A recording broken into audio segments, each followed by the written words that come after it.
నమస్తే, welcome to V9 live news. ముందుగా headlines.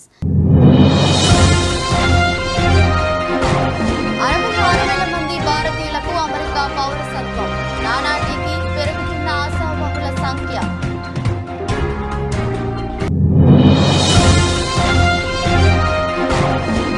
Congress కు ఓటేస్తే ప్రజల ఆస్తులు, భూములు, బంగారాన్ని ముస్లింలకు వంచేస్తారు. సంచలన వ్యాఖ్యలు చేసిన ప్రధాని మోదీ.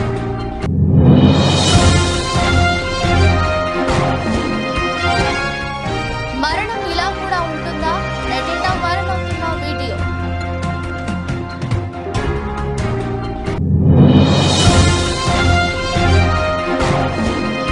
సీఎం జగన్ మేమంతా సిద్ధం బస్సు యాత్రకు ఇవాళ బ్రేక్. మేనిఫెస్టోపై నేతలతో సమావేశమైన వైఎస్ జగన్.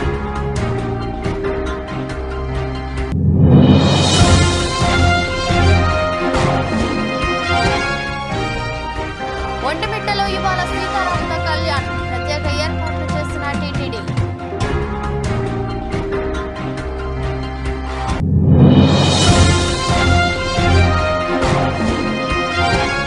రాజకీయ ముఖ చిత్రాన్ని మార్చేసిన సీఎం జగన్మోహన్ రెడ్డి బస్సు యాత్ర. ప్రతిపక్షాలకు తెలియకుండా పెద్ద దెబ్బ కొట్టిన వైఎస్ జగన్.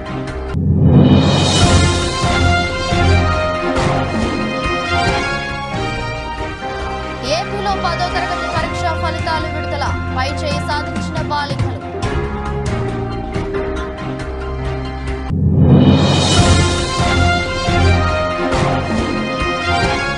నువ్వు టచ్ చేయాల్సింది రైతులను, 6 గ్యారెంటీలు మమ్మల్ని కాదు. సీఎం రేవంత్ రెడ్డిపై Harish Rao fire.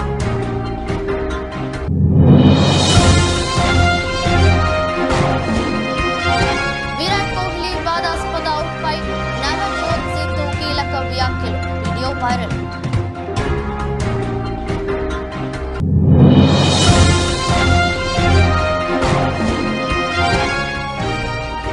Young look లో బిగ్ హిట్. అదిరిపోయే సర్ప్రైజ్ ఇచ్చిన కల్కి టీం.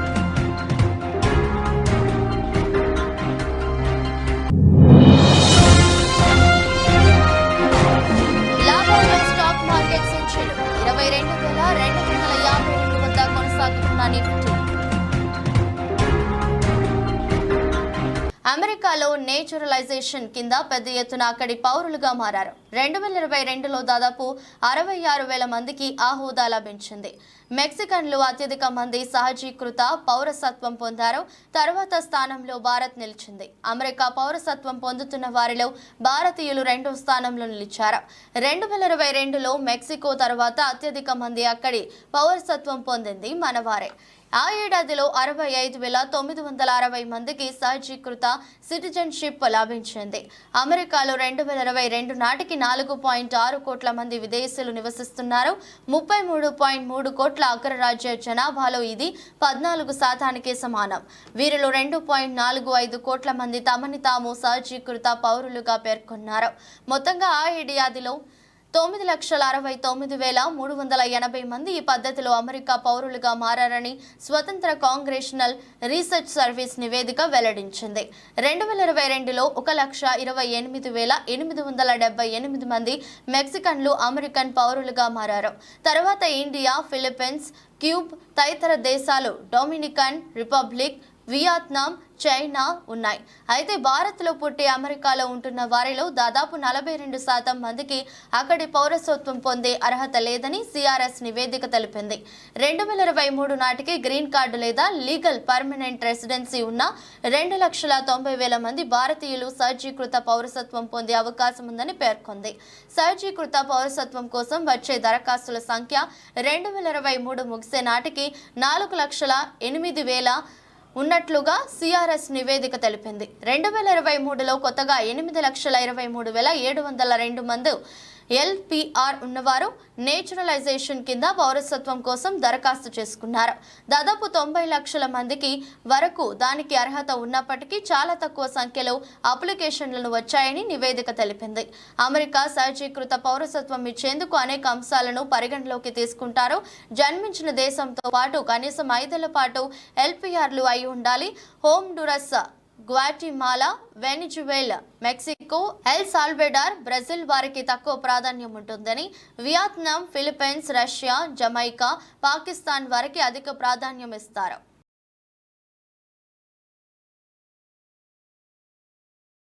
లోక్సభ ఎన్నికల ప్రచారంలో భాగంగా ప్రధానమంత్రి నరేంద్ర మోదీ కాంగ్రెస్ పై తీవ్ర ఆరోపణలు చేశారు. కాంగ్రెస్ పార్టీ కేంద్రంలో అధికారంలోకి వస్తే ప్రజల ఆస్తులు, భూమి, బంగారాన్ని ముస్లింలకు పంచేస్తుందని వ్యాఖ్యానించారు. ఆదివారం రాజస్థాన్లోని జాలోరాలో ఆయన ఎన్నికల ప్రచార సభలో మాట్లాడుతూ, ఇంతకు ముందు వాళ్లు అధికారంలో ఉన్నప్పుడు దేశ సంపదలో మొదటి హక్కు ముస్లింలకే అని చెప్పారు. అంటే ఈ సంపద మొత్తాన్ని వారు ఎక్కువ మంది పిల్లలు ఉన్న వారికి చొరబాటుదారులకు పంచేస్తారు.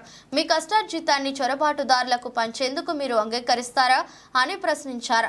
తల్లులు, చెల్లెళ్ల దగ్గర ఉన్న బంగారం లెక్క తీస్తామని కాంగ్రెస్ మేనిఫెస్టో చెప్తుంది. ఈ సంపదను పంచేస్తారు. సంపదపై ముస్లింలకే మొదటి హక్కు ఉంటుందని మన్మోహన్ సింగ్ ప్రభుత్వం చెప్పింది. ఈ అర్బన్ నక్సల్స్ ఆలోచన నా తల్లులు, చెల్లెళ్ల మంగళసూత్రాలను కూడా వదలదు అని మోదీ పేర్కొన్నారు.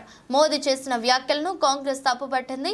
కాంగ్రెస్ మేనిఫెస్టోలో హిందూ, ముస్లిం అనే పదాలనే పొందుపరచలేదని ఆ పార్టీ నేత పవన్ కేరా పేర్కొన్నారు. अब जो कांग्रेस बची है उसके पास ना देश हित में नीतियां हैं और ना ही राष्ट्र निर्माण का विजन।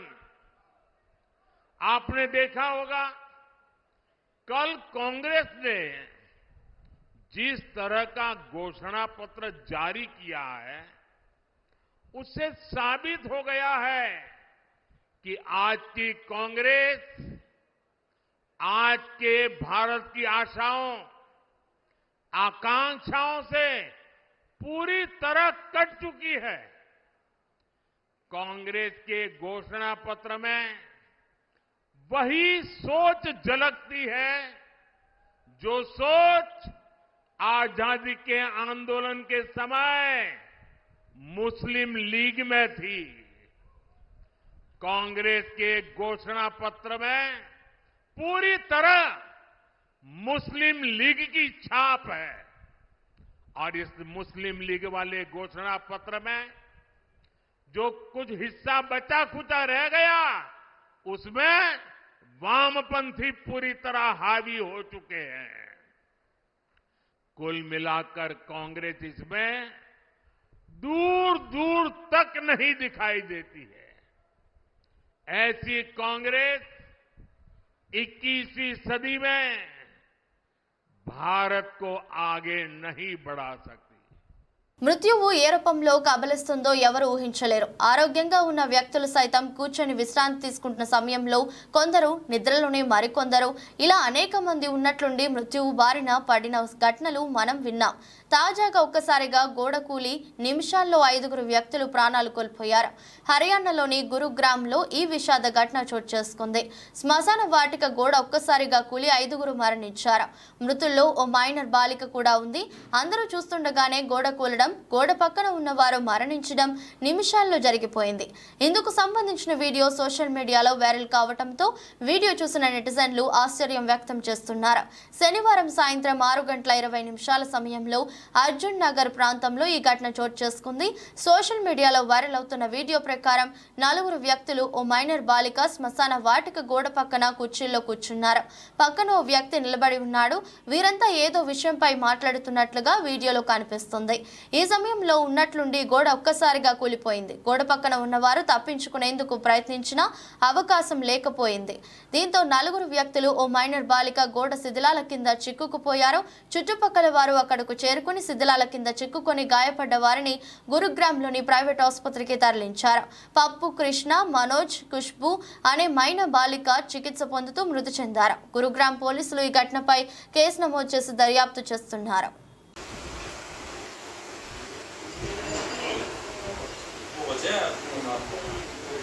రెండోసారి అధికారమే లక్ష్యంగా ఏపీలో వైఎస్ జగన్మోహన్ రెడ్డి ప్రతిష్టాత్మకంగా చేపట్టిన బస్సు యాత్ర రాష్ట్ర రాజకీయ ముఖ చిత్రాన్ని మార్చేసింది. పరదాల వీరుడు అంటూ విపక్షాలు చేసిన విమర్శలకు బస్సు యాత్రతో సమాధానం చెప్పేశారు వైఎస్ జగన్. సార్వత్రిక ఎన్నికలతో పాటు అసెంబ్లీ ఎన్నికలు ఏకంగా జరుగుతున్నాయి.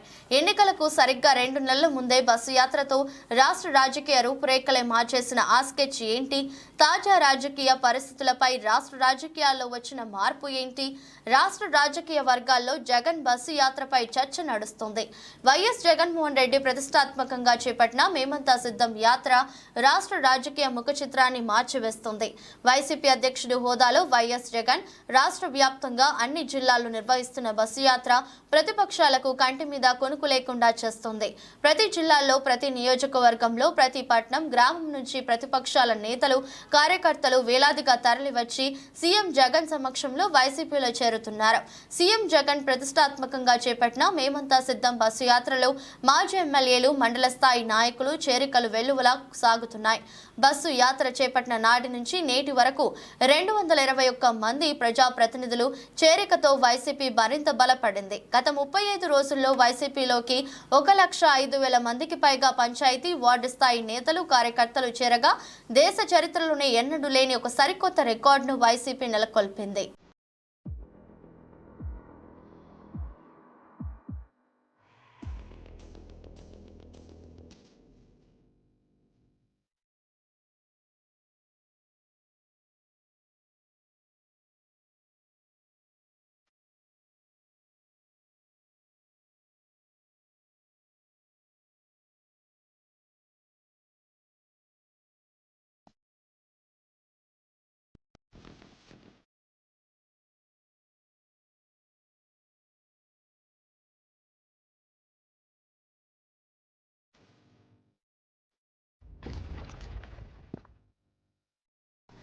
ఏపీలోని వైఎస్ఆర్ జిల్లా ఒంటిమిట్టలో ఇవాళ దివ్య స్వరూపుడు, సద్గుణ సంపన్నుడు శ్రీరాముడు నారి శిరోమణి సీతాదేవుల కళ్యాణం అంగరంగ వైభవంగా జరగనుంది.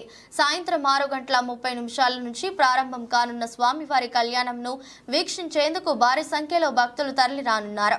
భక్తులకు ఎలాంటి ఇబ్బందులు తలెత్తకుండా తిరుమల తిరుపతి దేవస్థానం, జిల్లా అధికారుల సమన్వయంతో ప్రత్యేక ఏర్పాట్లు చేశారు. భక్తులకు అన్నప్రసాదం, తాగునీరు, మజ్జిగ అందించనున్నారు. వేసవి కాలంను దృష్టిలో ఉంచుకొని గ్యాలరీలలో ఎయిర్ కూలర్లు, స్వామివారి కళ్యాణాన్ని వీక్షించేందుకు LED స్క్రీన్లు ఏర్పాటు చేశారు. సార్వత్రిక ఎన్నికల ప్రవర్తన నియమావళి అమలులో ఉండటంతో సీతారాముల కళ్యాణోత్సవానికి సీఎం జగన్ హాజరు కావడం లేదు. ఈ నేపథ్యంలో దేవాదాయ శాఖ ప్రత్యేక కార్యదర్శి కరికాల్ వలవన్ పట్టు వస్త్రాలు సమర్పించనున్నారు. ఒంటిమిట్టలో జరగనున్న శ్రీ సీతారాముల కళ్యాణం సాయంత్రం 6:30 నుంచి రాత్రి 8:30 వరకు కొనసాగుతుంది. భక్తులకు తలంబ్రాల ప్యాకెట్లు అందించేందుకు టీటీడీ అధికారులు సిద్ధం చేశారు. మరోవైపు సీతారాముల కళ్యాణోత్సవం సందర్భంగా సోమవారం ఉదయం 6 గంటల నుంచి రాత్రి 10:30 వరకు ప్రయాణికులకు ఎలాంటి ఇబ్బందులు తలెత్తకుండా వాహనాలను దారి మళ్లించనున్నారు. కళ్యాణ వేదిక సమీపం నుంచి కడప మార్గంలో 10 చోట్ల, సాలాబాద్ వద్ద 5 ప్రాంతాల్లో ప్రత్యేక వాహనాల పార్కింగ్ ఏర్పాటు చేశారు. కడప నుంచి తిరుపతికి వెళ్లే వాహనాలు అలంకాన్ పల్లె మీదుగా వెళ్లాల్సి ఉంటుంది. తిరుపతి నుంచి కడపకు వచ్చే వాహనాలు రేణిగుంట వద్ద దారి మళ్లించి వయ్యా రాయచోటి మీదుగా వెళ్లాలని వాహనదారులకు పోలీసులు సూచించారు. రాజంపేట నుంచి వెళ్లే వాహనాలు కూడా రాయచోటి మీదుగా మళ్లించడం జరిగిందని, రాజంపేట వైపు నుంచి ద్విచక్ర వాహనదారులు సాలాబాద్ నుంచి ఇబ్రహీంపేట, మాధవరం మీదుగా వెళ్లాలని పోలీసులు సూచించారు. ఒంటిమిట్ట శ్రీ కోదండరామ స్వామివారి వార్షిక బ్రహ్మోత్సవాలు వైభవంగా జరుగుతున్నాయి. 4వ రోజు స్వామివారు నవనీత కృష్ణాలంకారంలో భక్తులకు దర్శనమిచ్చారు. మహిళలు, చిన్నారుల కోలాటం నడుమ స్వామివారి గ్రామోత్సవం కన్నుల పండుగగా సాగింది. ఏపీ సీఎం జగన్మోహన్ రెడ్డి మేమంతా సిద్ధం పేరుతో చేపట్టిన బస్సు యాత్రకు బ్రేక్ పడింది. ఎన్నికల ప్రచారంలో భాగంగా సీఎం జగన్ తలపెట్టిన బస్సు యాత్ర 20వ రోజు విశాఖ జిల్లాలో కొనసాగింది. విశాఖ ప్రజలు జగన్ బస్సు యాత్రకు బ్రహ్మరథం పట్టారు. సాగర నగరం జనసంద్రంగా మారింది. ఆదివారం చిన్నయ్యపాలెం మీదుగా ఎండాడ వరకు బస్సు యాత్ర సాగింది. ప్రజల సమస్యలను తెలుసుకుంటూ ముందుకు సాగిన జగన్ వచ్చే ఎన్నికల్లో మరోసారి అధికారాన్ని కట్టబెట్టాలని ప్రజలను కోరారు. ఎన్నికల నోటిఫికేషన్ విడుదలవ్వడంతో వైసీపీ ఎన్నికల మేనిఫెస్టో రూపకల్పనపై సీఎం జగన్మోహన్ రెడ్డి దృష్టి సారించారు. ఇవాళ మేమంతా సిద్ధం బస్సు యాత్రకు బ్రేక్ ఇచ్చిన జగన్ పార్టీ ఎన్నికల మేనిఫెస్టోపై నేతలతో సమావేశం కానున్నారు. ప్రస్తుతం విశాఖలో ఉన్న జగన్ ఉత్తరాంధ్ర నేతలతో కీలక సమావేశం నిర్వహించనున్నారు. మేనిఫెస్టోలో పొందుపరిచే అంశాలు మూడో విడత ప్రచారంపై చర్చించనున్నారు. ఇవాళ మేనిఫెస్టోను ఫైనల్ చేయనున్న జగన్ ఈ నెల 27 లేదా 28 తేదీల్లో విడుదల చేసే అవకాశం ఉంది. ఉత్తరాంధ్రను ప్రత్యేకంగా దృష్టిలో పెట్టుకుని హామీలను రూపొందిస్తున్నట్లుగా సమాచారం. అన్ని వర్గాలకు మేలు కలిగేలా మేనిఫెస్టో ఉంటుందని వైసీపీ నేతలు పేర్కొంటున్నారు. మరోవైపు సీఎం జగన్మోహన్ రెడ్డి కడప ఎమ్మెల్యే అభ్యర్థిగా ఈ నెల 25న నామినేషన్ దాఖలు చేయనుండగా ఆ తర్వాతే మేనిఫెస్టోను విడుదల చేయనున్నట్లు తెలుస్తోంది. నిరుపేద ప్రజల అభివృద్ధి లక్ష్యంగా అడుగులేస్తున్న నాయక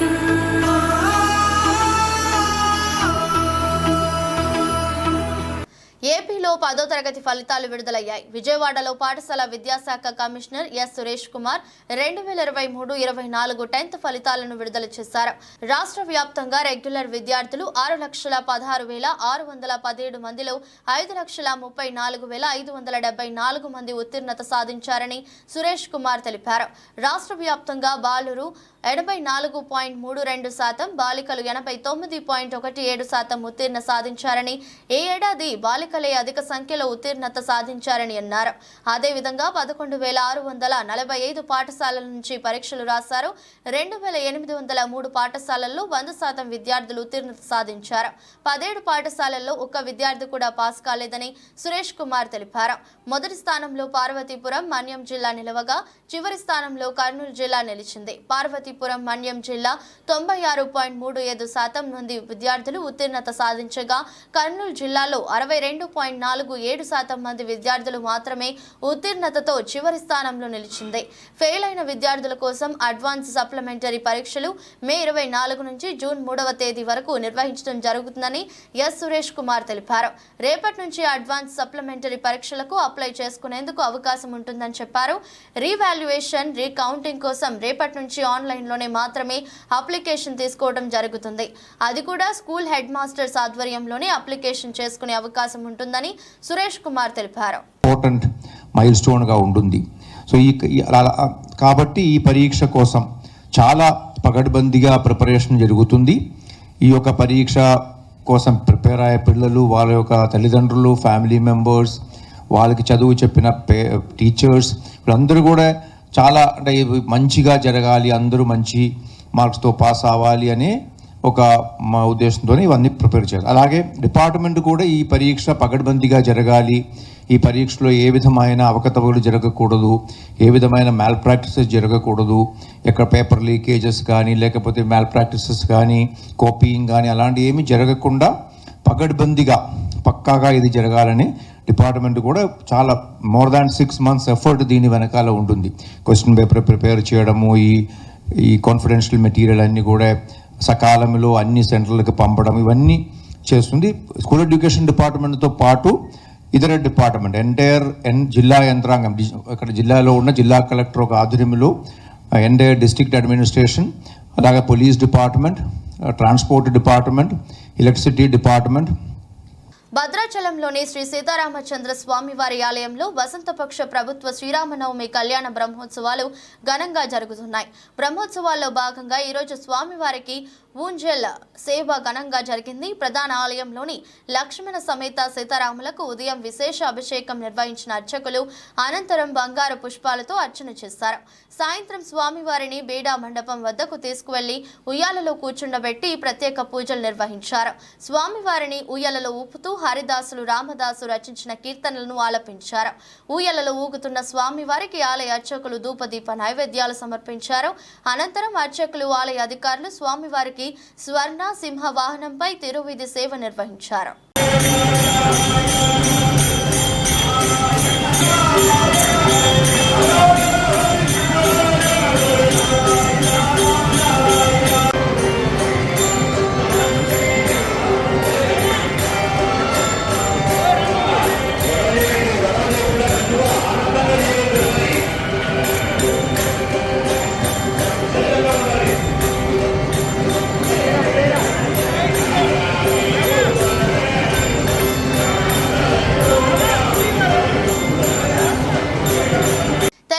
సీఎం రేవంత్ రెడ్డి కాయకోరుకుడు మాటలు తప్పి ఏమీ లేదని మాజీ మంత్రి హరీష్ రావు తీవ్ర స్థాయిలో మండిపడ్డారు. మెదక్లోని బీఆర్ఎస్ పార్టీ కార్యాలయంలో మీడియా సమావేశాన్ని ఏర్పాటు చేశారు. ఈ సందర్భంగా ఆయన మాట్లాడుతూ, నువ్వు టచ్ చేయాల్సినది రైతులను, 6 గ్యారెంటీలను, మా నాయకులను, కార్యకర్తలను కాదు. ముందుగా ప్రజలకు ఇచ్చిన 6 గ్యారెంటీలు అమలు చేయాలని డిమాండ్ చేశారు. అసెంబ్లీ ఎన్నికలలో ఇన్ని హామీలు ఎక్కడా అంటూ ప్రశ్నించారు. రాష్ట్రంలో 60 లక్షల మంది రైతులకు క్షమాపణ చెప్పాల్సిందిగా సీఎం రేవంత్ ను హరీష్ రావు డిమాండ్ చేశారు. వెంకట్రామరెడ్డి పటాన్చేరులో ఓటు వేయడమే కాదు 20 ఏళ్లు సేవ చేశాడని అన్నారు. రేవంత్ రెడ్డిని ఎంపీ ఎన్నికలలో ఓడగొట్టి అహంకారం దించాలన్నారు. గాలిలో తేలియాడుతున్న కాంగ్రెస్ పార్టీని కిందకి దించాలని చెప్పారు. ఇంకా అప్పుడప్పుడు ఏమంటాడు, నేను అందరినీ తొక్కుకుంటా ఇందాకొచ్చిన తొక్కిన, నేను అందరిని తొక్కుకుంటా నేను ఈ స్థాయికి వచ్చిన అని మాట్లాడుతుంటాడు రేవంత్ రెడ్డి గారు. తొక్కినావు, ఎవరు తొక్కినావు? తెలుగుదేశం పార్టీలో ఉంటే నీ సొంత పార్టీ తెలుగుదేశం నాయకులను తొక్కినావు. కాంగ్రెస్ పార్టీలో ఉంటే ఇలా కాంగ్రెస్ నాయకులను తొక్కినావు. జెండా మోసి 40 ఏళ్ల నుంచి పార్టీలు ఉన్న వాళ్ళని తొక్కినావు. నీ నైజం సొంత మనుషులను తొక్కుతావు. నీ కోసం, నీ పదవి కోసం, నీ కుర్చీ కోసం తెలుగుదేశంలో ఉంటే తెలుగుదేశం నాయకులను దొక్కినావు, కాంగ్రెస్ లో ఉంటే ఒరిజినల్ కాంగ్రెస్ వాళ్ళని దొక్కుతున్నావు. నువ్వు ఇలా అన్ని అబద్ధాలే కదా. నువ్వేమన్నా ప్రజాపాలన అన్నావు. ప్రజాపాలన అని ముఖ్యమంత్రి ప్రతిరోజు ప్రజల్ని కలుస్తాడు, కేసీఆర్ ప్రజల్ని కలుస్తలేడు అని ఒక అబద్ధాలు ప్రచారం చేసినావు. ఏం జరిగింది? ప్రజాపాలన ఒక్కటే నాడు కలిసిండు. ముఖ్యమంత్రి అయినాక తెల్లారి ఒక్కటే రోజు ప్రజల్ని కలిసిండు. తెల్లారి నుంచి మళ్ళా కలిస్తే ఒట్టు. ప్రజాపాలన ఉన్నదా రాష్ట్రంలో? చివరికి నీ పరిస్థితి ఏంటంటే, నీ పార్టీ నాయకుడు వి హనుమంతరావు నాకు రేవంత్ రెడ్డి అపాయింట్మెంట్ ఇస్తలేడు 4 సార్లు ప్రెస్ మీట్ పెట్టాడు. 15 రోజుల నుంచి నేను అడుగుతున్నా, నాకు అపాయింట్మెంట్ ఇస్తలేడని నీ కాంగ్రెస్ పార్టీ మాజీ మంత్రి మోత్కుపల్లి నరసింహులు ప్రెస్ మీట్ పెట్టిండు. ప్రజలను కలుసుడు దేవుడెరు గాని కాంగ్రెస్ పార్టీ సీనియర్ నాయకులకే నీ అపాయింట్మెంట్ దొరకలేదు అంటే నీ ఎంత జూటే బాజీ మాటలు. ఏం చెప్పినావు ఆ రోజు? నువ్వు ప్రజాపాలన, రోజు ప్రజల్ని కలుస్తాను, ప్రజల్ని ఎడగలుగుతున్నాను, ప్రజల్ని కలుతలేవు. చివరికి నీ కాంగ్రెస్ పార్టీ సీనియర్ నాయకులకు కూడా నీ అపాయింట్మెంట్ దొరుకుతలేదని ప్రెస్ మీట్లు పెట్టి బహిరంగంగా చెప్తున్నారు వాళ్ళు. నేను చెప్తలేను, వి హనుమంతరావే చెప్పిండు, మోత్కుపల్లి నరసింహులే చెప్పిండు. చాలా మంది కాంగ్రెస్ పార్టీ సీనియర్ నాయకులు ముఖ్యమంత్రి అపాయింట్మెంట్ మాకు దొరుకుతలేదు అని బహిరంగ వేదికల మీద చెప్తున్నారు. ఇది నీ పరిస్థితి. ఐపీఎల్ 2024 సీజన్లో భాగంగా Kolkata night riders, royal Challengers Bengaluru జట్ల మధ్య ఈడెన్ గార్డెన్స్ వేదికగా మ్యాచ్ జరిగింది. ఈ మ్యాచ్లో విరాట్ కోహ్లీ అవుట్ వివాదంగా మారింది. నో బాల్ విషయంలో అంపైర్తో కోహ్లీ వాగ్వాదానికి దిగారు. ఇందుకు సంబంధించిన వీడియో సోషల్ మీడియాలో వైరల్ అవుతుంది. ఈ విషయంపై భారత మాజీ బ్యాటర్, వ్యాఖ్యాత నవజ్యోత్ సింగ్ సిద్ధు తన అభిప్రాయాన్ని వ్యక్తం చేశారు. తన ఛాతీని కొట్టి నాట్అవుట్ అని చెప్తా అంటూ సిద్ధు తెలిపాడు. బంతి బ్యాట్ కు తగిలినప్పుడు అది సుమారు 1.5 అడుగుల ఎత్తులో ఉందని చెప్పాడు. ఆర్సీబీ వర్సెస్ కేకేఆర్ మ్యాచ్ లో విరాట్ కోహ్లీ అవుట్ అయిన తీరు వివాదంకు దారితీసింది. KKR bowler Harshit Rana bowling చేస్తున్నాడు. ఓవర్ తొలి బంతికే ఫుల్ టాస్ బౌల్ చేశాడు. కోహ్లీ బ్యాట్ కు తలకడంతో బంతి గాలిలోకి దూసుకెళ్లింది. హర్షిత్ క్యాచ్ తీసుకున్నాడు. అయితే అది నో బాల్ అని భావించిన కోహ్లీ వెంటనే డిఆర్ఎస్ కోరాడు. కానీ థర్డ్ అంపైర్ రీప్లేలో చూసిన తర్వాత కోహ్లీ క్రీజు బయట ఉన్నాడని, బంతి నడుం కంటే తక్కువ ఎత్తులోనే వచ్చిందని అవుట్ ఇచ్చాడు. నేలపై నుంచి కోహ్లీ నడుం ఎత్తు 1.04 మీటర్లు కాగా అతను ఆడినప్పుడు బంతి 0.92 మీటర్ల ఎత్తులోనే ఉందని సాంకేతిక సాయంతో అంపైర్ నిర్ణయించాడు. वो 1.5 फुट ऊपर है और क्रीज के 6 इंच बाहर है. आपका मतलब है कि 1 फुट जाते जाते वो 2 फुट डिप कर दी, 1 फुट ऐसे जाते हुए 6 ट्रैवल आउट कर दी, वो 2 फुट डिप कर दी. Benefit of doubt must go to batsman. और हमारे टाइम से लेके, चाहे मैं पार्लियामेंट में था, चाहे मैं इस गेम को खेलते 30 साल हो गए, laws change for the betterment. Laws are made to better a game. Change is not necessarily progress. Change for the betterment is progress. तो मुझे लगता है कि इस लॉ को ध्यान से चिंतन करना चाहिए इसके ऊपर, और इस लॉ को बदलना चाहिए. फिर कह रहा हूं, टिका के कह रहा हूं, बेनिफिट ऑफ डाउट कोहली को जाना चाहिए था. He was not out. Prabhas fans ఎంతో ఆతృతగా ఎదురుచూస్తున్న కల్కి 2892 ఏడి సినిమా నుంచి అదిరిపోయే అప్డేట్ వచ్చింది. ఈ సినిమాలో బిగ్ బి అమితాబ్ బచ్చన్ పాత్రను పరిచయం చేస్తూ ఒక టీజర్ ను వదిలింది. ఐపీఎల్ మ్యాచ్ సందర్భంగా స్టార్ స్పోర్ట్స్ ఛానల్లో ఈ టీజర్ ను ప్రసారం చేసింది. అందులో యంగ్ లుక్ లో అమితాబ్ కనిపించడం ఫ్యాన్స్ ను సర్ప్రైజ్ చేసింది. ఈ టీజర్ లో ముసుగుతో ధ్యానం చేస్తున్న అమితాబ్ బచ్చన్ దగ్గరకు వచ్చిన ఓ బాలుడు, నువ్వు చనిపోవా, నువ్వు దేవుడివా, అసలు నువ్వు ఎవరు అని అడుగుతారు. అప్పుడు తన ముసుగును తొలగించిన అమితాబ్ ద్రోణాచార్యుడిని కుమారుడు అశ్వత్థామను అని తన గురించి పరిచయం చేసుకుంటాడు. ఈ సమయంలో ఫ్లాష్ బ్యాక్ కు సంబంధించి కొన్ని విజువల్స్ ను చూపించారు. అందులో అమితాబ్ బచ్చన్ యంగ్ లుక్ కూడా ఉండటం అందరినీ సర్ప్రైజ్ చేసింది. టెక్నాలజీ సాయంతో అమితాబ్ ను యంగ్ గా చూపించినట్లు తెలుస్తోంది. కాగా కల్కి సినిమాలో అమితాబ్ బచ్చన్ పాత్ర శివుణ్ణి పోలి ఉంటుందని కొంతకాలంగా ప్రచారం జరుగుతుంది. దీనికి తగ్గట్టుగానే ఈ టీజర్ లో అమితాబ్ కు మూడో కన్ను ఉన్నట్లుగా చూపించడం గమనార్హం. మొత్తం మీద ఈ విజువల్ సినిమాపై మరింత ఆసక్తి రేకెత్తించేలా ఉన్నాయి. దేశీయ స్టాక్ మార్కెట్ సూచీలు లాభాలతో ప్రారంభమయ్యాయి. ఆసియా మార్కెట్లోని సానుకూల పవనాలు, ముడి చమురు ధరలు దిగిరావడంతో వంటి సంకేతాలు సూచికలు దన్నుగా నిలుస్తున్నాయి. ఉదయం 9:30 సమయంలో సెన్సెక్స్ 340 పాయింట్లు లాభపడి 73,428 వద్ద ట్రేడ్ అవుతుంది. నిఫ్టీ 105 పాయింట్లు పెరిగి 22,252 దగ్గర కొనసాగుతుంది. డాలర్తో పోలిస్తే రూపాయి మారకం విలువ 83.39 వద్ద ప్రారంభమైంది. సెన్సెక్స్ 30 సూచీలో జేఎస్డబ్ల్యూ స్టీల్, హెచ్డిఎఫ్సి బ్యాంక్ మాత్రమే నష్టాల్లో కొనసాగుతున్నాయి. L and T, UltraTech cement, Kotak Mahindra bank, Bajaj finance, Axis bank, Wipro, Tata steel, IndusInd bank, Tata motors, tech Mahindra, ICICI bank షేర్లు అత్యధికంగా లాభపడుతున్న షేర్ల జాబితాలో ఉన్నాయి. అమెరికా మార్కెట్లు గత వారాన్ని నష్టాలతో ముగించాయి. నేడు ఆసియా ప్రధాన సూచీలు లాభాల్లో కొనసాగుతున్నాయి. అంతర్జాతీయ మార్కెట్లో బ్యారెల్ బ్రెంట్ చమురు ధర $86.64 వద్ద ట్రేడ్ అవుతుంది. విదేశీ సంస్థాగత మదుపర్లు శుక్రవారం నికరంగా 129.39 కోట్ల విలువ చేసే షేర్లను కొనుగోలు చేశారు. దేశీయ సంస్థాగత మదుపర్లు 52.50 కోట్ల స్టాక్స్ ను విక్రయించారు.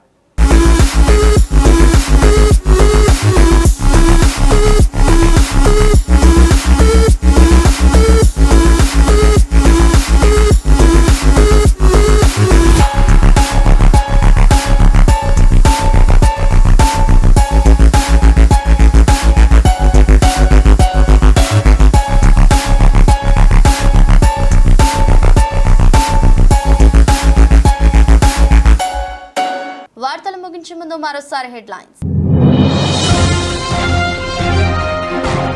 66,000 మంది భారతీయులకు అమెరికా పౌరసత్వం. నానాటికి పెరుగుతున్న ఆశావహుల సంఖ్య.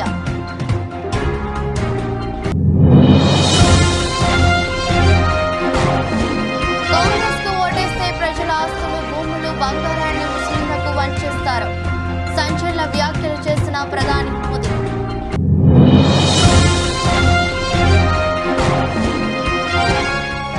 మరణం ఇలా కూడా ఉంటుందా? నెట్టింట వైరల్ అవుతున్న వీడియో.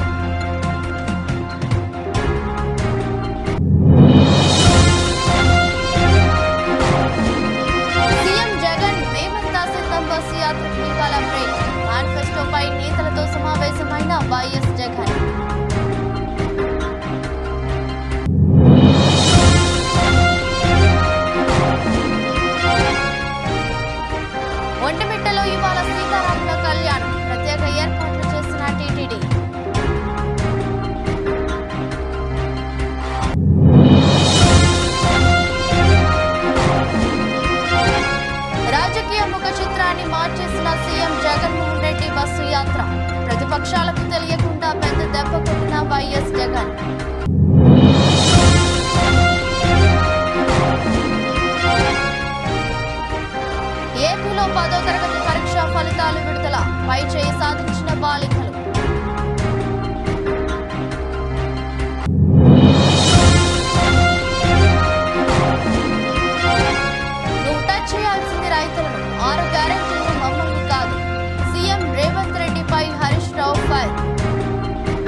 హనీఫ్ టీం.